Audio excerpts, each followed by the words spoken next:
Okay, now we're going to look at completing the square.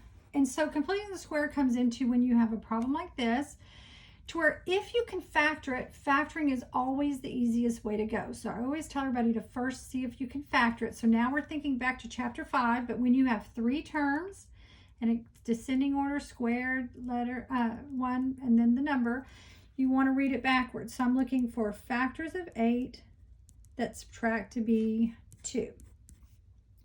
So my factors of 8 that subtract to be 2 are 2 and 4. So remember, largest, smallest, P and P. First sign comes down. We're subtracting, so the signs have to be different. And then remember, you're setting both these equal to 0. Again, you can skip this step if you want to. And we're solving, so P equals 4. And here we'd subtract 2. P equals -2. And so those are your 2 answers. Again, you can skip this step if you just know that if it's a -4 here, your answer is going to be +4, and if it's positive, it's going to be negative. So that's a review from chapter 5. You can go back and watch those videos if you need a review on factoring. But the problem comes with a problem like this one. When we go to read this backwards, factors of 1 that subtract to be 2, they're not any. So in chapter 5, we would have written prime. But now we're going to learn how to solve these without being prime. So what it means is there's just not a whole number that it multiplies to, but there is a square root that would multiply to give you those. So we're going to figure out what that is. So to complete the square, the first step is to get your letters on the left and your number on the right. So I want to move this 1 over and get t squared plus 2t.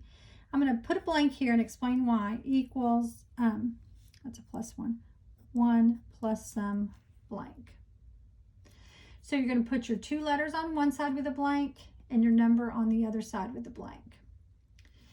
Then what's going to go on both sides, what you're going to add to both sides is to get that, so you take the middle term,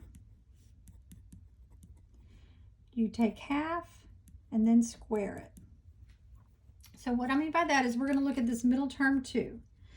We're going to say half of 2, so we're going to take half and then square it. So we're going to say half of 2 is 1. 1 squared is 1. So we're adding a 1 to both sides. So what we're doing is making this a perfect square, and a perfect square is the same number times itself. And so to get that perfect square there, we're going to half the middle number and then square it. So we're going to do a 1 on both sides. So what that does is make this a perfect square trinomial. And so this is always going to, it's always going to factor to be a parentheses squared equals some number over here, because that's what we made it.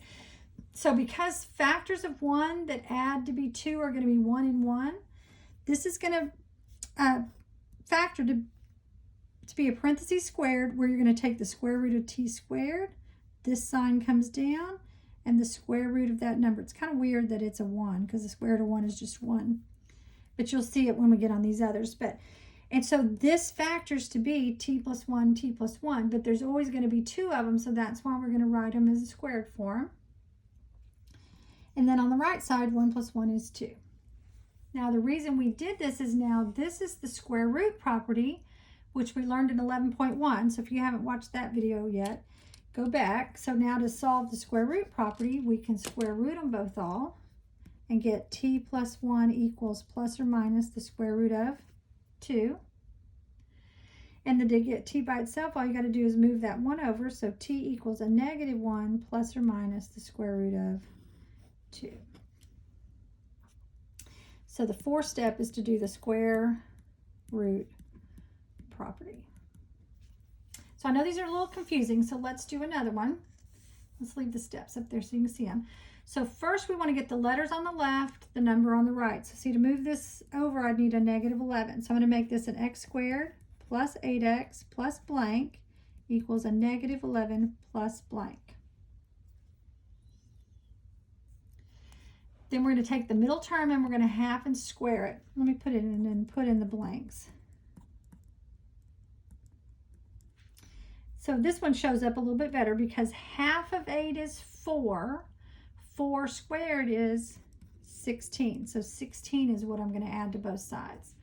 So you take that middle term, take half of it. Half of 8 is 4. 4 squared is 16. And then this is going to break up to be a parentheses squared, where it's that x. This sign comes down just like when we're factoring. And what factors of 16 add to be 8? 4 and 4. There's 2 of them, so it's a perfect square there. And then negative 11 plus 16 is 5. And then we just do the square root property. So x plus 4 would equal plus or minus the square root of 5. And then we'd minus our 4 on both sides, or just move it over. So x equals negative 4 plus or minus square root of 5. And that's completing the square. Let's try one more. Do you see this one's already in the correct form? The m's are on one side, the number's on the other, so we don't have to do number 1.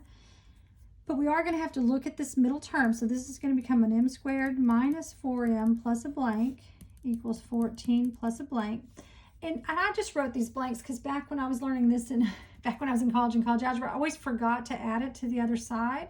So if I put the blank there, it makes me know whatever I'm going to add to both sides. And you can do that because you can add anything to one side of an equation as long as you add it to the other. So to decide what we want to add to, we're going to look at this middle term and take half and then square it. So we're going to say half of 4 is 2. 2 squared is 4. And that's what we're going to put in both of the blanks. Now this is going to factor to be a parentheses squared where it's an m. This is going to be a minus because remember the first sign always comes down even when we're factoring. And the factors of 4 that add to be 4 are 2 and 2. So you're really square rooting that number there. And then on this side, 14 plus 4 is 18. Then we're going to do the square root property, which is square root both of them. So m minus 2 equals plus or minus the square root of 18. Now the square root of 18 can be simplified to be the square root of 9 times the square root of 2, or 3 square roots of 2. So that's a plus or minus 3 square roots of 2. And you could skip this step of rewriting it because now what are we going to do? Move our m over, our 2 over and become a positive 2 plus or minus 3 square roots of 2. So that's completing the square, and you're now ready to watch the video for 11.2. Do the practice problems for 11.2.